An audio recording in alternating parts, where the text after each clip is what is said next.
ninyi muuze ufuta huu kwa bei zilizo usoni kwetu. Kwa hiyo sasa niseme bei ya chini ni shilingi 2440 na bei ya juu ni shilingi 2510 na bei wastani ni shilingi 2492. Kwa hiyo wakulima, bei ya juu ni shilingi 2510 tunauza tuuze.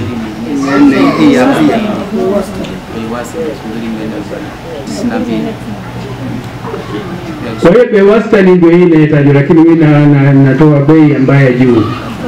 Kwa hiyo sasa tunauza kwa bei wastani ni shilingi 2492. Kwa hiyo hiyo ndio bei wastani.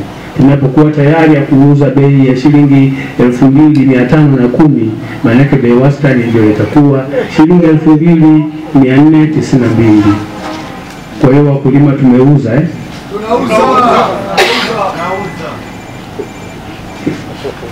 kwa kuwa sheria ndio iko hivyo kwamba mkulima anatakiwa kuwa na ridhaa na bei ambazo ziko usoni kwetu, na sisi natakiwa tuzione kwamba wakulima wako kwenye ridhaa.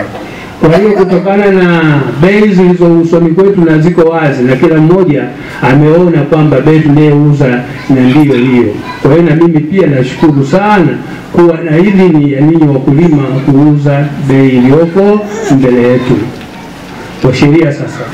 Lakini kabla sijafunga kikao hiki, nimkaribisha afisa ushirika huyu kama na lolote la kuzungumza. Karibu.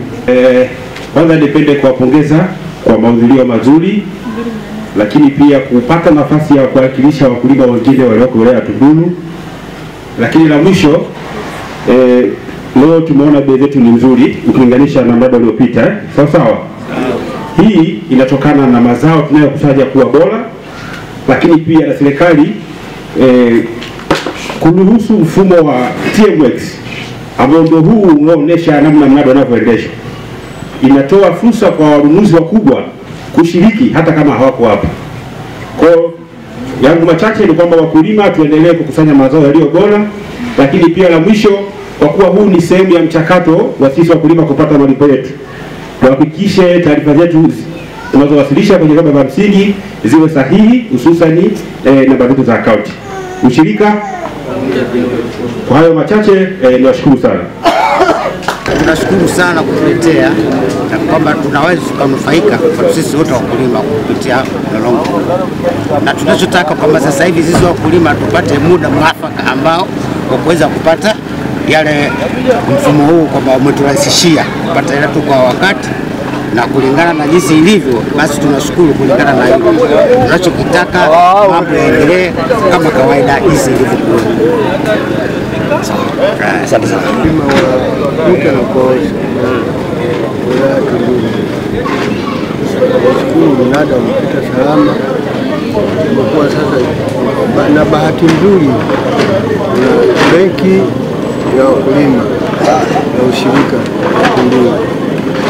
Ile benki ilikuwa mzuri zaidi, ingepita kila kijiji kwa wananchi wapite waifahamu benki hiyo, ili wananchi nao walima kwa uhakika kupitia benki yao ya chama cha ushirika wa wakulima nchini Tanzania.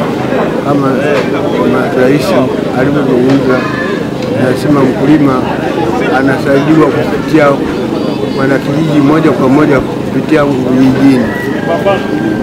Nafikiri hii inawasaidia sana wananchi, sababu kilimo ni kazi ngumu na inahitaji pembejeo, na pembejeo zinahitaji watu wapate kupitia aidha